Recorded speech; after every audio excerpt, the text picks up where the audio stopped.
freely worship you. Thank you, Lord, for your presence that is in our midst. We even thank you, Lord, for the tithes and the offering.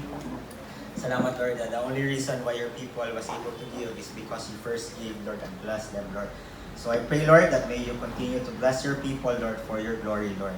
And even for the word, Lord, namong pagkatunan, bless this word, Lord, that this will speak life to your people. And I pray, Lord, that your Holy Spirit will be the one, Lord, to open the hearts of your people, Lord, and teach this word to them. Thank you even, Lord, for me, Lord, that I will just be a mouthpiece of your word, Lord, and I will be filled by your Holy Spirit, Lord. Salamat, Lord. Bless us and bless this word and bless our gathering this morning. In Jesus' mighty name we pray. Amen. I think we've been delving in and going deep with sermons and topics about living in the Spirit. Have you been blessed by what Tito June and Pastor George has been talking about? Amen. And do you really understand about living in Spirit? Amen. And, you know, in our small group also, we've been studying also about what we've been talking to here at church. And God has been so amazing to us. And He revealed a lot of things, especially about Romans 8. We've been reading Romans 8 for a while. But it's really now that God has revealed the secret of a Christian life. Amen? Amen. So, my task this morning is I will try to summarize and put it in a simplest terms the things that Tito June and Pastor George talked about in the past months. And I will also try to lay down a foundation for the series that Pastor George will be doing in the next Sundays. Okay? So, the title of this sermon is Ripened by Grace. Now, if you have your Bibles with you, kindly open it to John 15, verse 1 to 8. John 15. Is the vine dresser. Every branch in me that does not bear fruit, He takes away. And every branch that bears fruit, He prunes, that it may bear more fruit. You are already clean because of the word which I have spoken to you. Abide in me. This is the word of Jesus Christ, by the way. Abide in me and I in you. As the branch cannot bear fruit of itself unless it abides in the vine. I am the vine, you are the branches. He who abides in me and I in him bears much fruit. For without me, you can do nothing. If anyone does not abide in me, he is cast out as a branch and is withered. And they gather them and throw them into the fire, and they are burned. If you abide in me and my words abide in you, you will ask what you desire, and it shall be done for you. By this, the Father is glorified, that you bear much fruit, so you will be my disciple. So what can we learn from John 15? John 15, Jesus was talking and using the metaphor of a vine and a branch. So niya si Kristo, that I am the vine and you are the branches. If the branch is detached from the vine, the branch will wither and it will not bear fruit. The only reason that the branches will bear fruit is when it is attached to the vine. Now, let's go to Galatians 5, 22 to 23. Yung takabris inyong Bible. It says here, but the fruit of the Spirit is love, joy, peace, long-suffering, kindness, goodness, faithfulness, gentleness, self-control. Against such, there is no law. So, sa may pasabot, anak, in Galatians, Paul, iyang gi-differentiate unsa ang prutas sa spirito o unsa ang prutas sa flesh, sa atong pagkatawhanon. And Pastor George explained what is flesh. Technically, flesh is eye. I desire. Meaning, I want this, I have the right of this, I can do this, I can make myself righteous. That is flesh, okay? Now, true spiritual fruit is not manufactured by our effort, but produced by the Spirit in those who abide in Christ. Okay? So we've been learning for the past Sundays that the fruit, it is a fruit. That's why we need to bear the fruit. Okay? So there's a difference between bearing and producing. So may kalahian sa bearing of producing. Producing means you're doing something to produce.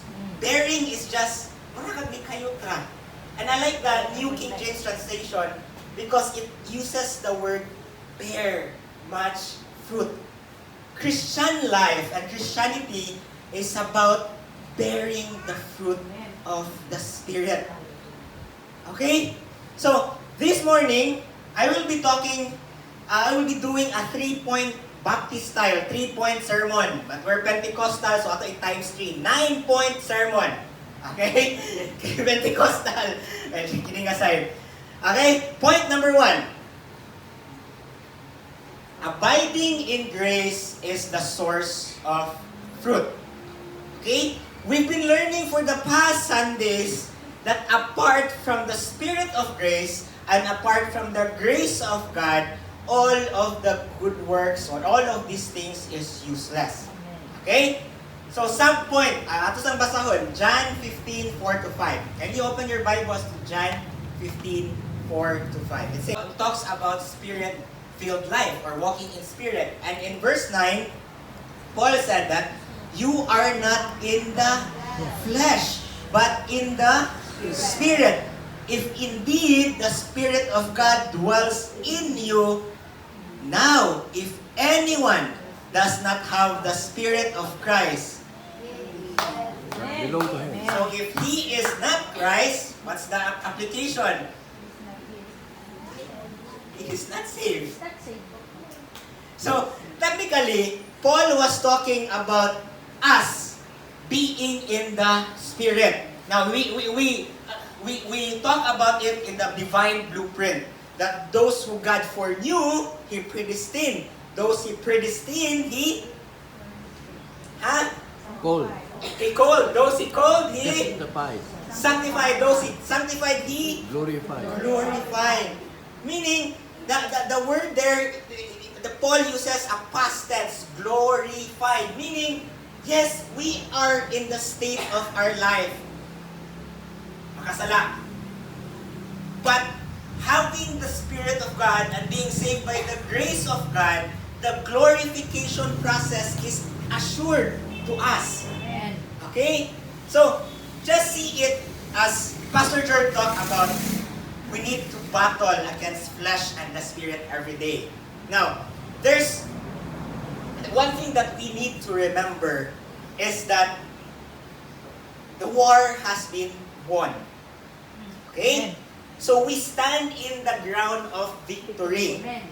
But, lantawa ragon ninyo, for example, when you talk about rebellious act or MLLF or NPA, even if the battle is won or the war has been won, there are guerrilla warriors still, di ba? Napay mga tipas-tipas na nabilin sa rebelde. And they will try to win or to push their agenda back again. And that is why we need to constantly think and be aware that we are now a spiritual being. And you know, Tito Jun said before na take away the thought of tawo ko makasalak ko. O, nikatak ko na nako. Kaya asa man ang grasya. Diba? But the thing there is that our constant mind, state of mind, should be thinking that we are now being saved by the blood of God, being made righteous by the blood of Christ. That's why we can now bear this fruit. Because if we lean, yes, that is true, makasala ta, masayop ta. How many of you have committed sin? Oh, for the past days, I've been committing a lot of sin. But the thing is, if we stand in this ground, of reality na, ay, makasala ko, tawar naman ko makasala, ragihapon ko, then you are sin conscious. But if you stand in the ground that you have been made righteous by the blood of Christ and glorified in Christ, then you stand in the ground that you are spirit conscious. Meaning, you will try to live a life thinking of the things of the spirit and not the things of the flesh. Gets? Amen. Amen. Laglo magutong mga previous days, atong ubat-ubaron, previous Sundays. So that's it. So we need to stand in the ground of victory. That yes, we commit sin every day, but it is also yes that we've been glorified, those who are called in Christ. So diri ta dapat motindog, diri na mentality, this state of mind that okay, God has I've been made righteous by the blood of Christ. Diri ta dapat motindog so that we are spirit conscious, not sin conscious. And I like what Galatians 5 says. Have you noticed Galatians 5:22 talks about the fruit of the spirit. It is not a command. It is not a command. Paul did not say na be more loving, be more kind, be more good, have more self-control, or be more ninefold, be more patient. Wala na yun si Pablo, ana. It's not a command to be loving, to be patient, to be generous, to be kind, okay? What is the command? Go back few verses. Galatians 5:16. The command was to Walk in the Spirit. That's the command. And then after differentiate na ni Paul ang fruits of the Spirit and the products of the flesh.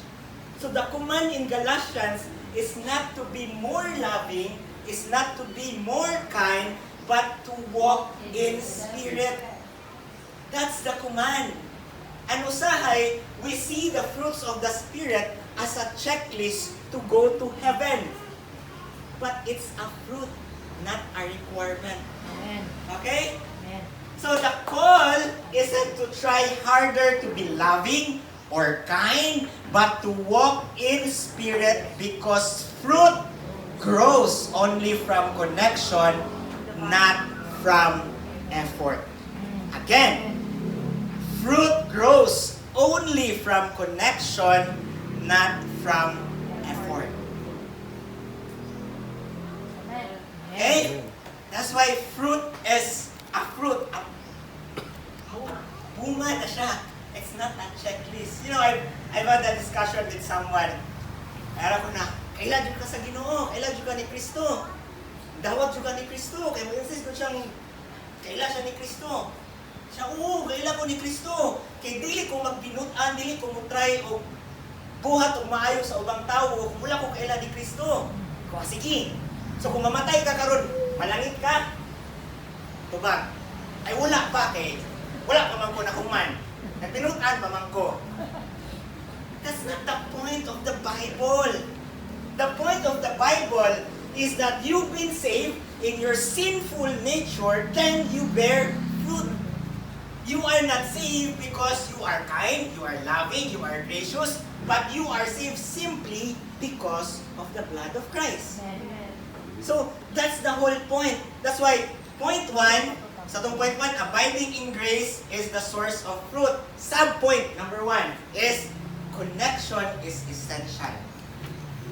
Fruit grows from a healthy connection.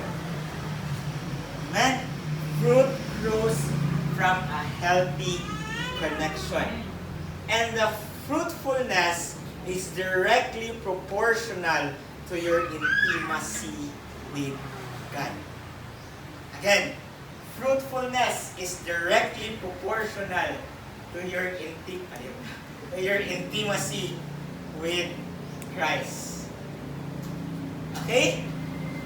That's why in John, yung sa Ginoo, abide in me and me in you. Kaya nga naman, Jesus know Himself that apart from us abiding in Him, He cannot do anything. Okay? That's why connection is essential. Your ministry, I've been telling this, sige na, your ministry is your product of intimacy. Your ministry will not bring you to heaven, sorry to tell you. But it is your relationship with Christ that can bring you to heaven. Not your good works. Okay? Next, subpoint number 2. Relationship over religion. Abiding means, thank you, Dad, daily intimacy, not just religious activity. Okay? What is abiding in Christ? It's a daily intimate time with the Lord. It's not a religious activity that you have come to church, check your Sunday service, and you are now Christian. It's not about praying the same prayer every night and you are now a good Christian. It's about conversation with Christ. You can end your prayer without an amen. You can talk to God without an amen. If you only think about prayers ending with amen, then sorry, that's not, dili na limited diyan pag-ampo. It's a day-to-day connection with Christ. It's not a checklist of religious duty, but a relationship with Christ. That is abiding in grace as the source of fruit. If you don't have the relationship with Christ, I don't know how you can bear a true fruit. Maybe ilaw na fruit. Subpoint number 3. Dependence, not performance.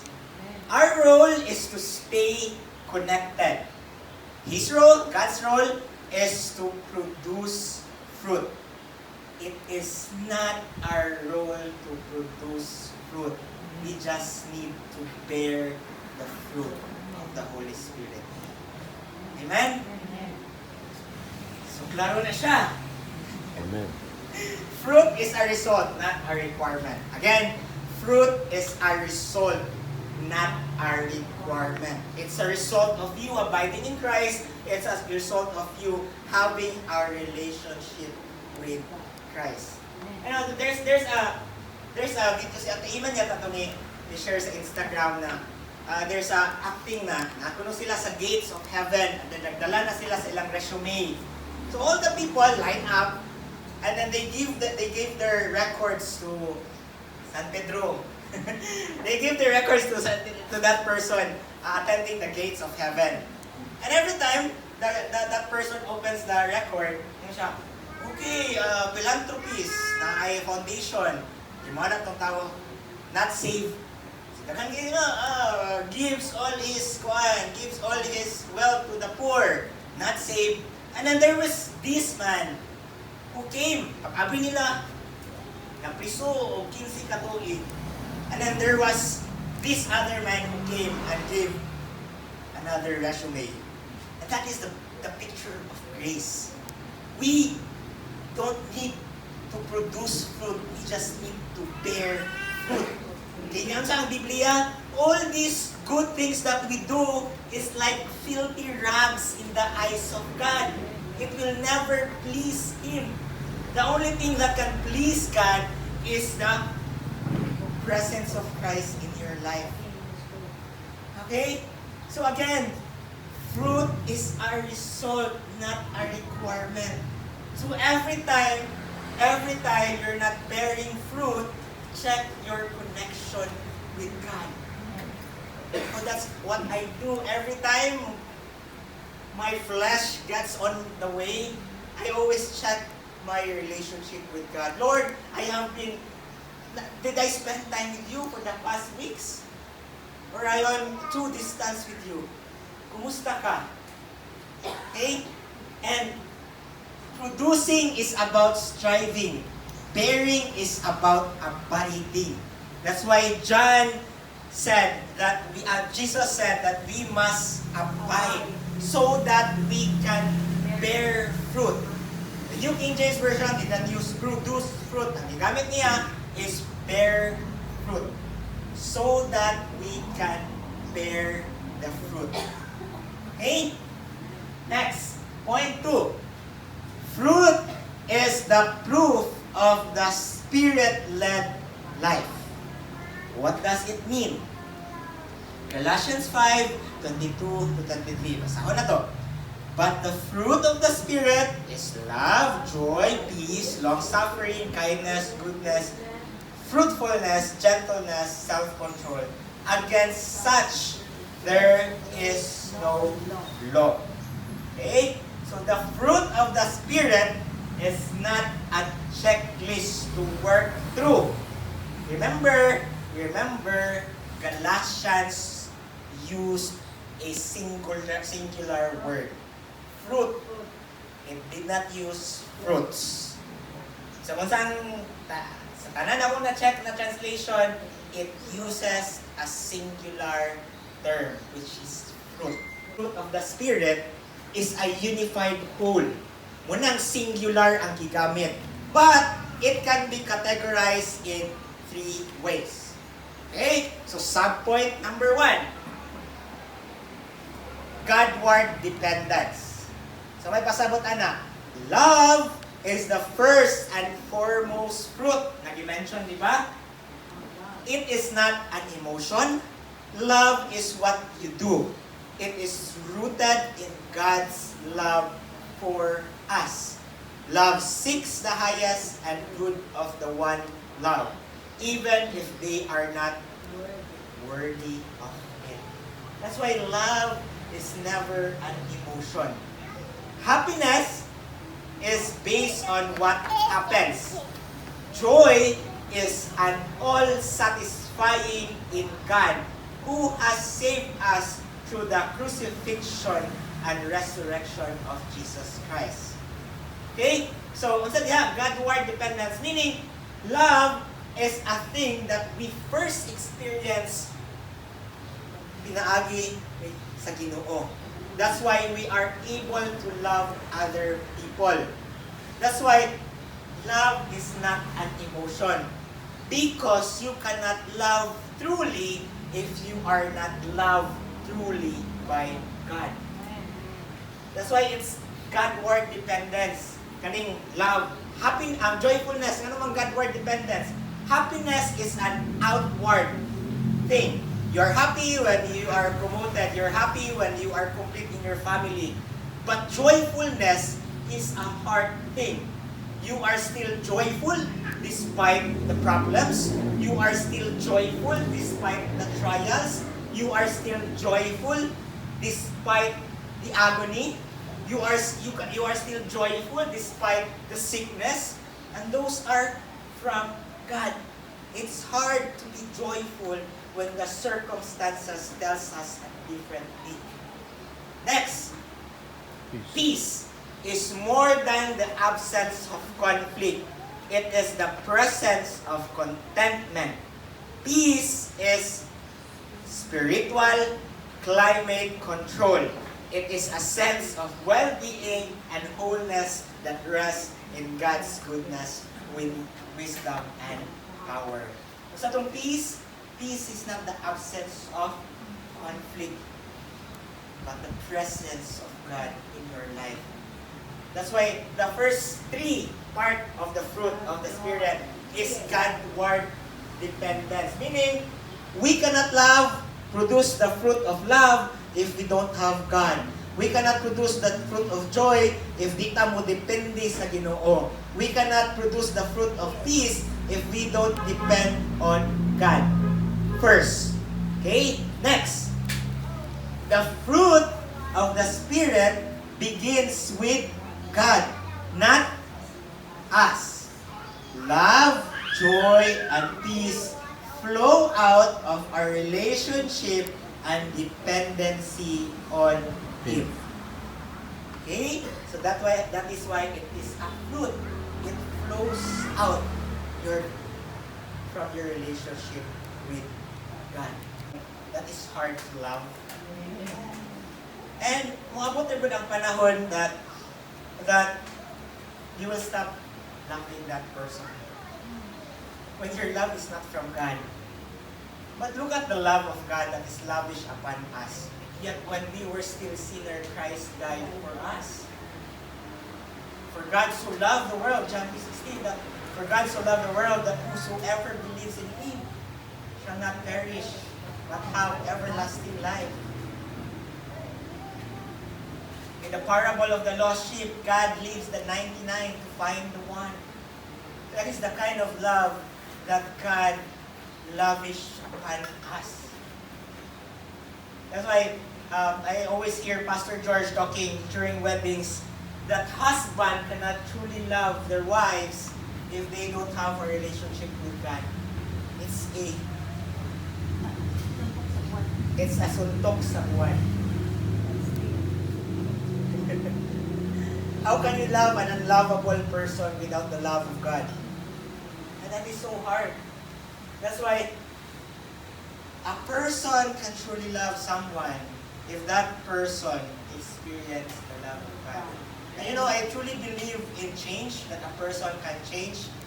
But I only believe that a person can only change if he met Jesus Christ as his Lord and Savior.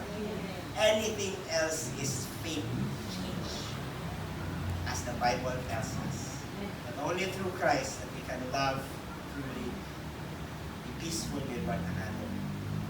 So again, tuod ko, ng tao mausog, that it can only happen when that person encounters Jesus Christ. Apart from it, it's fake change. Amen? Okay. Now, open your Bibles in Romans 8, verse 5 to 6. Paspas kayo po? Pera. See. Romans 8, 5 to 6, it says, "For those who live according to the flesh set their minds on the things of the flesh. But those who live according to the Spirit, the things of the Spirit. For to be, carnally minded is death, but to be spiritually minded is life and peace." So to be carnally minded is death, but to be spiritually minded is life and peace. Let's go back to Galatians 5, 16 to 17. It says, "I say then," the command is, "walk in the Spirit, and you shall not."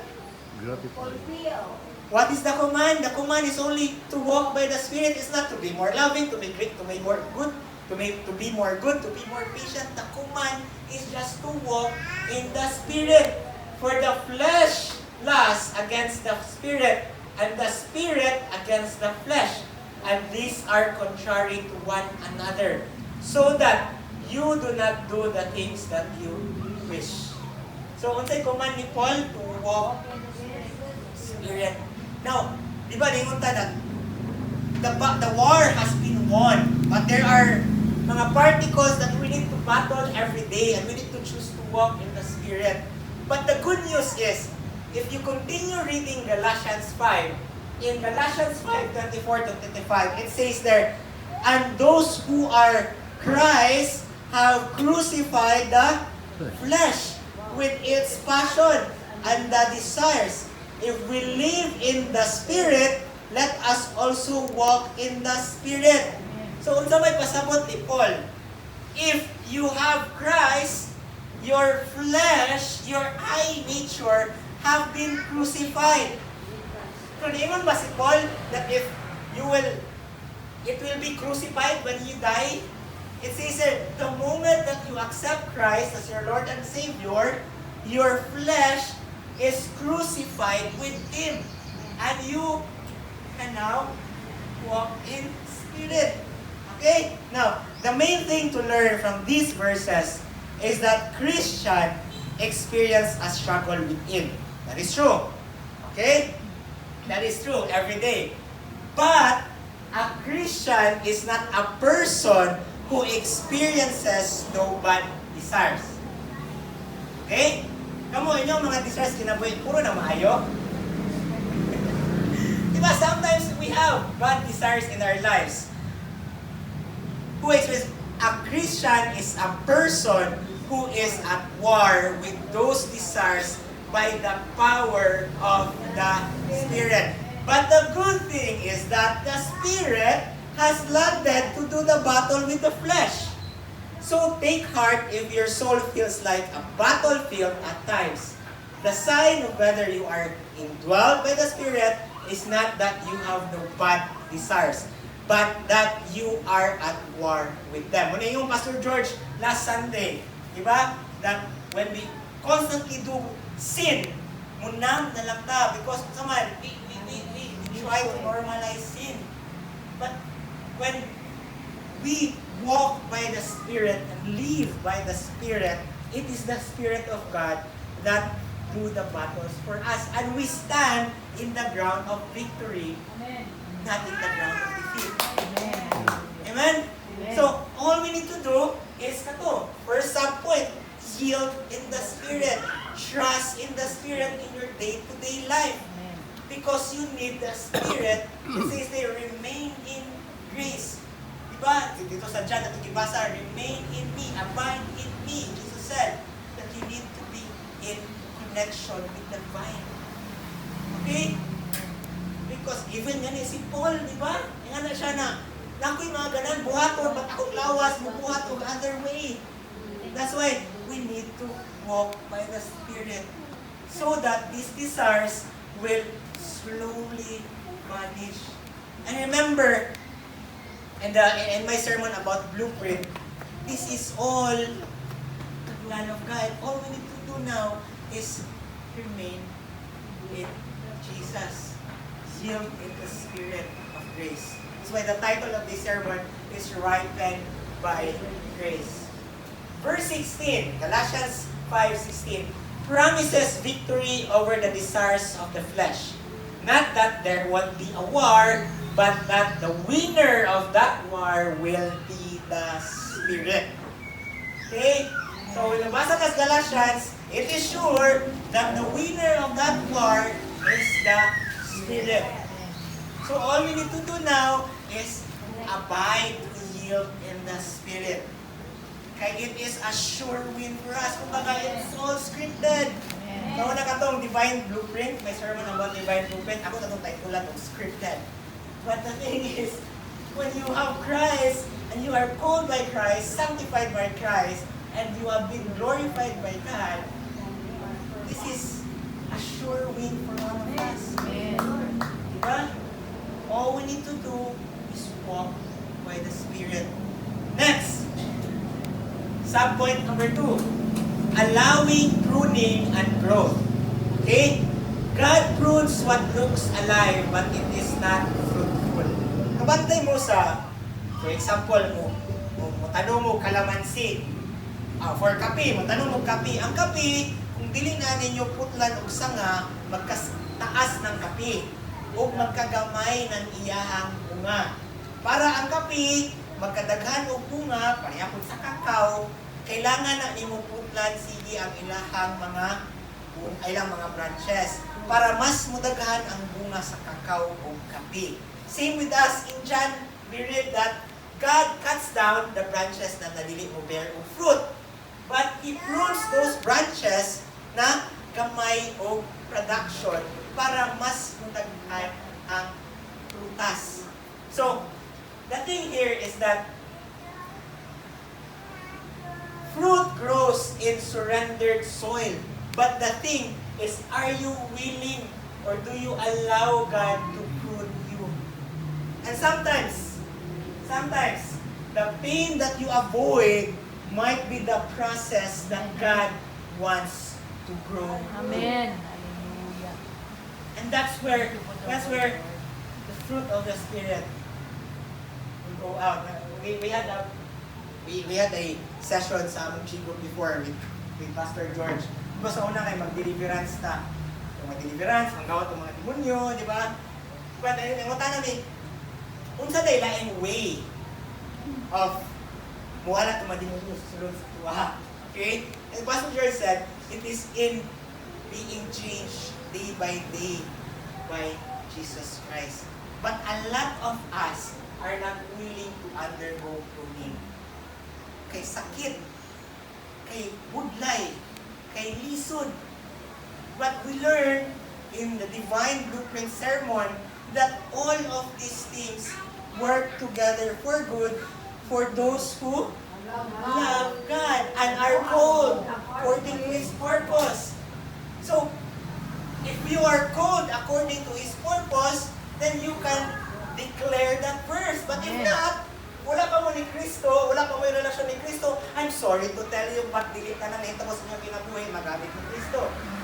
Pero if predestined mo, pwede. Kaya naman, if you predestined mo sa Ginoo, we learn that everything that He does in your life, even that part na wala pa mo na born again, iyan ang gibuhat para madala mo niya.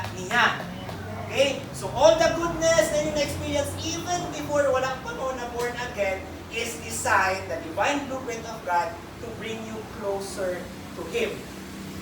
Okay? So if we are predestined, then we can claim that verse. Dapat di mo makadrop ani. Si Tito John na may mo amen. I remember when I said something yung na, the worst thing that can happen to you is a physical death. Watching amen. Except with Tito John. And that's true. The worst thing that can happen in our life is our body to die, but our spirit lives. So, worst pa ba siya? It will rot, but your spirit will live.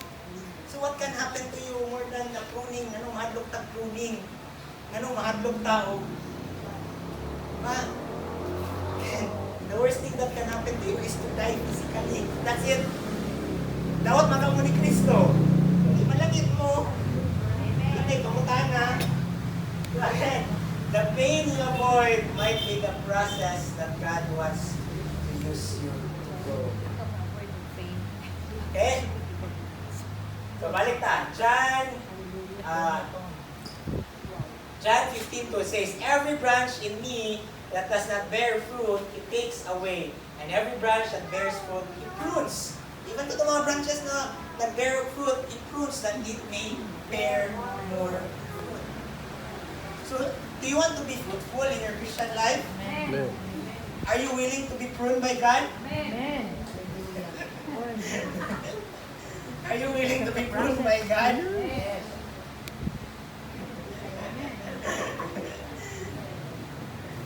Amen.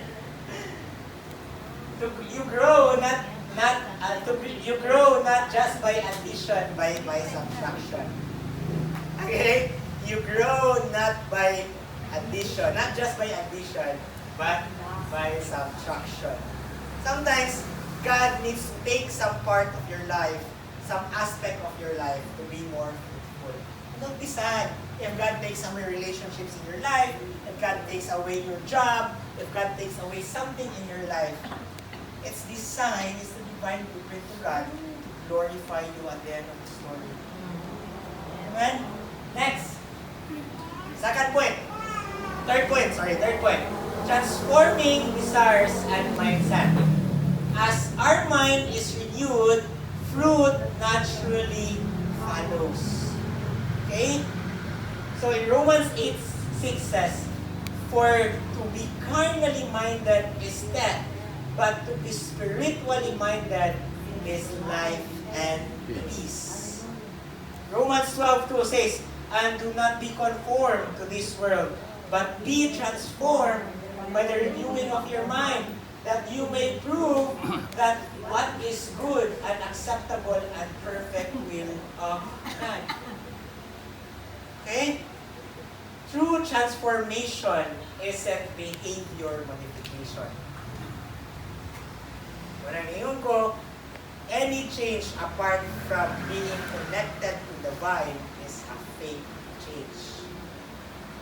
It's desires reformation. Ngayon tayo, a person is really transformed and really changed, nausog na siya. It's not just a behavior modification, but it's a desire reformation. It's what the person desires, that you can see the fruit of his relationship or her relationship with God. Amen? Amen. So, where does the fruit grows? In a renewed mind. Renewed desire, transformed desire, and transformed mindset. Remember the the parable of the old wineskin. But it says here that the new wine cannot be put into the old wineskin. Ano man, mubuto. Mubuto ang wineskin, butang ang wine. And the new wine, madaot po siya nito sa karaang wineskin. So, Jesus was telling us that without renewing our mind, without repentance, we cannot receive the things of the Spirit. How can you receive it? Diba? How can you receive the things of the Spirit when your mind is not in you? Same with the Pharisees, religious leader, mga high priest before. Diba? When Jesus came to earth, wala sila. Kasi may problema nila. They were having the old wineskin. Dili sila willing to accept the new message of Christ, the message of grace. That's why fruit grows in a transformed desire and mindset. You need to be born again, born in spirit, to receive the things of the Spirit. So closing, I want to ask you this question. If people tasted the fruit of your life, would they taste Jesus? Amen. If people tasted the fruit of your life, would they taste Jesus?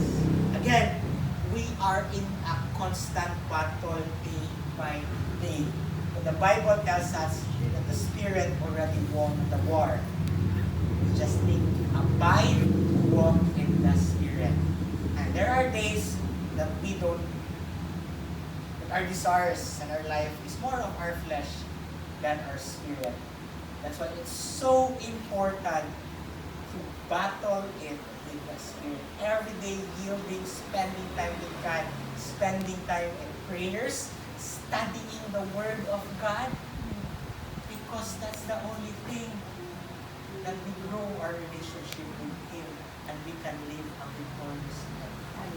You know, I've been preaching about Christian living. But to tell you honestly, when we started this flow in this church about Spirit-filled life, I can summarize it all. Christian living is Spirit-filled life. That's it. That's it. When we talk about loving other people, it's about Spirit-filled life. When we talk about overcoming difficulties, it's about Spirit-filled life. When we talk about facing problems and tribulation, it's about Spirit-filled life. Everything will go back to that, being led by the Spirit. And do you know how powerful the Spirit living in you is? The Bible tells us that the same Spirit that resurrected Christ from the dead is the same Spirit that is living in you. That's not my word. That's the Bible's word. Meaning, the same power that resurrected Christ is the same power that is residing in you. That's how powerful the Spirit that lives in you. So how can you say, you just need to, matubang ito John, you just need to activate the binhi sa ato ang kinabuhi. Kailangan na siya diha. We just need to grow our relationship with God through prayers, through devotions, through Bible study, through reading the Bible, because it is there already. Kailangan na natin. The whole point of the divine blueprint is for us to be like Christ through the Holy Spirit who is living in us. Amen? Amen. You know, last week, I've stayed in Cebu for work for the whole week, and I stayed sa Santo Niño area. So every time padulong ko sa opisina, sa regional office, ako magi ko atong mati mo sa Santo Niño, sa Kulon ba? Daghan ng Santos ba? Daghan ng Santos. So, niagi ko dito, for 3 days or 4 days ko si Agi. Ang kanta mo kay Hillsong ba? Wow! Anyway, so, agi na ako dito. Agi na ako dito. I was with my co-worker and I told him, I asked him, sir, na, kani, daghan man kayo ba? Daghan man kayo. Maki mo sa Kulon. Kani, daghanan ko na. Sir, na, hindi ang best place mo. Nagkaroon tayo sa Santos. Siya na, okay. Kuhan mo na siya, pero bindisyonan pa man na siya sa Ginoo. Asa, pare daw. So, usa daw makaampo sa Santos, dapat daw bindisyonan pa sa pare. So, what's the whole point? Di ba? So, do you mean that the wood that is carved into an image is more filled by you? That is filled, according to the Bible, by the Spirit that resurrected Christ from the dead.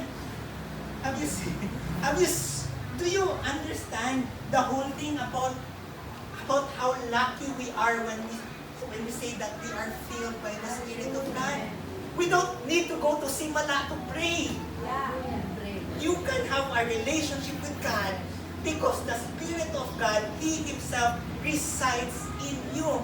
That's why when we say that we are the temple of the Holy Spirit, then you must be a beautiful garden. Kaya ang balang Espiritu nagpuyo naman nimo. The presence of God is not in the rosary, not in the cross, but in you. Ang people. Gets? Amen. So, when we tell and talk about that, everything that Paul writes, the Bible is so flawed when we think about, when we have that kind of mindset. Ilapay na lang itong Biblia eh. Hindi man tayo tinuod. Everything that goes in between you and Christ is an idol. And everything that goes above Christ is an idol. Amen? Amen. And that is why the title of this verse is Ripened by Grace. We are so lucky that the grace of God is right here now and then with us, that we can now come boldly into the throne of grace, so that we can find mercy in times of need. And help in times of need. Okay? So, activate the Spirit that is in you. Let that Spirit ripen by grace. Amen? So,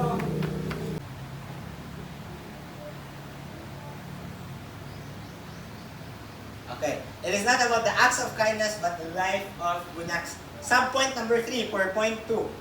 Inward discipline. So may pasabot ani. Faithfulness is the word for faith. Here it is the fruit of the faith. One who has faith is faithful. She is constant, or he is constant, trustworthy, and dependable. He does his duty until his duty is done. Ano yung faithfulness? Gentleness, translate one of the most untranslatable word in the New Testament. Unsa man ang gentleness? It is a picture of a wild animal that becomes tame, harnessed, and useful. So, wild animal na imong buutan o useful. Ano yung gentleness? Gentleness is meekness. Meekness is not weakness. Okay? It is strength under control. Self-control is the opposite of self-indulgence. It is typically refers to resisting sexual temptation, but it is more than that. It is victory over fleshly passion, appetite, and desires. It is the power to say yes to God and no to sin. So, sa itong first half, Godward dependence. Second is outward Christian. devotion. And the third part is inward discipline. And the last, kanisang third part, this thing is the fruit cultivated in private but often seen by the world, but known by God. Kaning righteousness, kaning faithfulness, kaning self-control, kaning gentleness. These are fruit, I will use the singular term, fruit, na dili kayo ni makitaan sa uban, but ito is Private sa life. Ginoo, makakitaan ninyo. Ang inyong pagka-faithful, ang inyong pagka-gentle, ang inyong pagka na self-control, ang Ginoo mo'y makakita ani most likely. Okay? Amen? Amen. So, last point. Point 3. Fruit grows in surrendered soil. Okay? Now, first sub-point. Point na yun ta. Nalibog ko sa mga sub-point.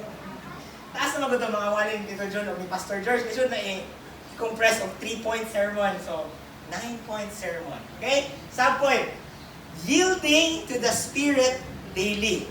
Kung sa may pasabot anang fruit grows in surrendered soil. It means that you yield to the Spirit daily. Meaning, daily surrender means choosing the Spirit's desire over fleshly impulses of your relationship with God, not a checklist or a requirement for Him. Amen? Amen. So, if people tasted the fruit of your life, would they taste Jesus? If not, check the vine if the fruit isn't there. That's why we need to go back to Christ day by day. Why? Fruit love, divine grace. Fruit joy, divine grace. Fruit peace, divine is grace. Fruit faithfulness, divine is grace. Fruit gentleness, divine is grace. Fruit self-control, divine is grace. Fruit patience, divine is grace. Fruit kindness, divine is grace. Fruit goodness, divine is grace. It goes back to the grace of God, Jesus Christ, and the Spirit of grace, the Holy Spirit, and the God of grace, which is God. Okay. That's why, ripen by grace. Amen? Mundo dito sa Laga Pastor Nicodemos, ito bang mga palahubog? Last na mustroyahan mo, simba naman, amen. Pero, ayos Pastor Nicodemos, hinahinay pa man sila o kuhan, overcome sa ilang addiction. Addiction naman ang alcoholism. Ito siya, kaya kay, at least ina mo simba hubog. Again, change starts when you met Jesus Christ. And having a relationship with Him. Yes, you may know Christ and have knowledge, but deep in you, there's a deeper thing about Christ. You know, you will know when a person is deep in his relationship with Christ, when a person cannot accept the fact that his loved one did not have or don't have a relationship with Christ. That's when you know that that person is deep in his relationship with Christ. Okay, those person who experience the love that Christ gave and the life that Christ has given them, they cannot stand na maglantaw sa ilang mga hihigugma sa kinabuhi na wala ka-experience siya sa ilang na-experience siya ni Kristo. Amen. Amen? And that's always my standard of having a deep relationship with Christ. Kaya usahay kita, we have a relationship with Christ, hallelujah, praise God. But we don't care about other people. We don't care about whether they will have a deep relationship with Christ, or they will not Christ, or they will understand the gospel. We don't care about it. If dili lalong atong relasyon sa Ginoo. But if you have a deep and intimate relationship with Christ, you know for the fact that you cannot live a life without Christ. So you cannot stop praying that your loved ones will meet Christ as their Lord and Savior. Amen? That's why, kaning mga tigulang, when they talk about salvation, stindog yun na sila. Ang maluwas na buto akong anak na buliyagon. Tindugan yun na nila. Kung maluwas na buto akong asawa na buliyagon, urbana na buliyagon, tindugan yun na nila. Ano man? Because they know that true life can only be experienced from the vine, the true vine, which is Jesus Christ. Amen? Amen. So that that three part of the fruit of the Spirit, love, joy, and peace, is Godward dependence. The next three is outward devotion. Meaning, patience is about difficult people, not difficult circumstances. It is forgiveness and forbearance that makes us slow to anger when we are severely provoked. It is grace of a man that could retaliate but does not. Grace of a man that can retaliate but does not. Kindness is not so much about what you do, but how you do it. Ano? It is to show sympathy, charity, generosity towards others. Moral and spiritual excellence. It is a clean conscience, upright motivation, and self-servanthood. Now, have you heard about good, bad? So in Christian maturity, there are three things that we do. The first one is bad. Meaning bad, na bad pa dyan siya. So may pasabot, ana, is to do wrong things for the wrong reason. That's bad. Good, bad is to do good things for the wrong reason. And good is to do right things for the right reason. And many people who claims to have a relationship to God do the good bad. They do good things to be sanctified to God. So, sakto ilang gibuhat, but bad ang ilahang reason. Okay? And mature Christian do good, meaning they do good things for the good reason. And linear na siya, o gamay, kaayo. Ano man, you will ask someone who doesn't have a relationship with God but knows God by their heads, they cannot answer the question, if mamatay ka karon luwas ba ka? Ano man, ilang una-una is, halawa ko man kung nahuman, kung anong pa man ko, i-judge mo man sa ginawa ko mga binuhatan. Kung saan na lang gisulti sa Biblia, baka ko yung Biblia, tangan. Ang inana pa. Diba? So, mature Christian is do the good. They do good things for the good reason. You do good things because you are now made righteous to Christ. You don't do good things because you want to be saved. Because salvation only comes from Christ. Amen? Amen. So, kato siya. Outward devotion, patience, kindness, goodness. These are our outward devotions to other people. And we cannot produce this through patience, kalisod, kindness, goodness. It's so hard, especially when you deal with difficult people. That's why it can only be shown to other people when you let the Holy Spirit work in your life. It is not about the acts of goodness, but a life of goodness. Again, dili ni sa mga maayong buhat na inyong gipang buhat, but it is a lifestyle of goodness. And that is what Paul was telling us in Galatians. Okay, gets? Amen. Na-connect na po natin tanan. Next. Ala. Stop ang LCD. You abide in you and trust in you. Thank you, Lord, that you will create, Lord, that hunger in the hearts of your people, Lord, to study more about your spirit, about walking in spirit, Lord. And thank you, Lord, that you will create that hunger in their hearts, Lord, that they will acknowledge the need of the Holy Spirit in their life. And salamat, Lord, that these people, Lord, will slowly bear the fruit of the Spirit. And thank you, Lord, that you will, it will be your Holy Spirit also, Lord, that will reveal things to them. We thank you, Lord, for your goodness. We thank you, Lord, for your faithfulness. We thank you, Lord, for your love. And we thank you, Lord, for your grace. Salamat, Lord, that all of us here, Lord, will be fruitful, Lord, bearing, Lord, fruit of the Spirit, Lord. And people will see, Lord, an overflow of your fruit, Lord.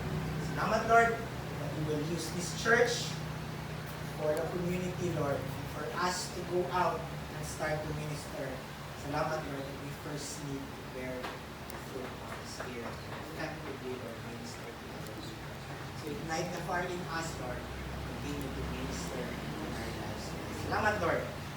We praise you, we glorify your holy name. In Jesus' mighty name we pray. Amen.